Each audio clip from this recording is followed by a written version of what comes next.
We've been saying make China pay for more than 2 months now, but it seems countries around the world are finally warming up to the idea now. They're using different approaches.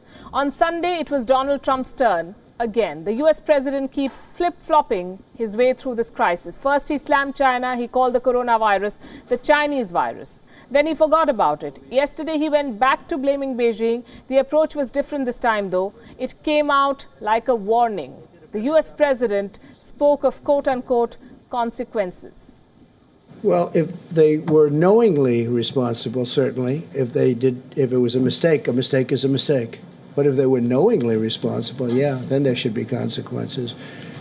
You're talking about, potentially lives like nobody's seen since 1917.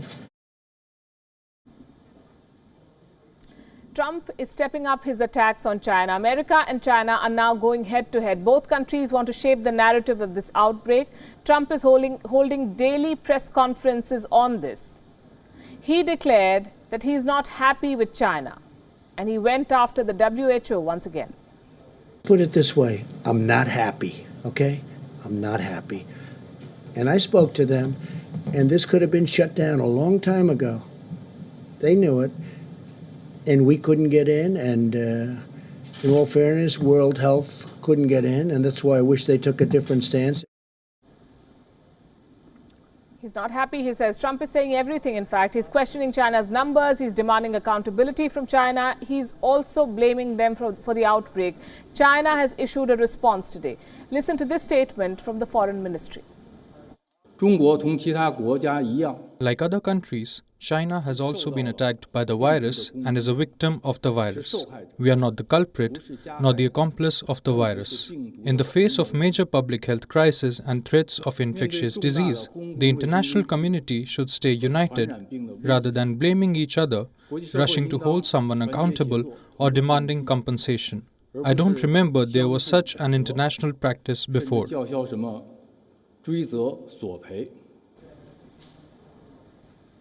The United States wanted to send investigators to Wuhan. China denied Trump's demand by playing the victim card. The less said about that, the better. But this was the first time, perhaps, that Beijing addressed the demand for reparations. The demand to make China pay is growing. Lawsuits have been filed. We've kept you posted on that front. So why is it that China chose to respond only today? 2 reasons. Weeks ago, we had told you about a lawsuit in Florida. They want billions of dollars from China in damages. Now, the law firm behind it says that thousands have signed up in support. And here's the second reason. A newspaper in Germany went one step further. It has sent a bill to China. It's an itemized invoice worth 149 billion euros. That's $165 billion. The invoice has been drawn up by Bild. That's Germany's largest tabloid newspaper. Let me describe the different charges. 24 billion euros for the tourism industry. More than 7 billion euros for the film industry, €1 million an hour for Lufthansa, the German airline, 50 billion euros for Germany's small businesses. That is the breakup. Well, they got no money, but they caught China's attention and were the latest recipients of Chinese criticism. The Chinese embassy in Beijing, in Germany, in fact, wrote a letter to the newspaper. They were unhappy with the critical coverage. Last week, Bild's editor-in-chief had published an open letter. It was addressed directly to Xi Jinping. It says the Chinese president, quote-unquote, rules by surveillance. The criticism against China is growing. The threat of reparations may seem like a long shot, but it's playing now on the mind of the dragon.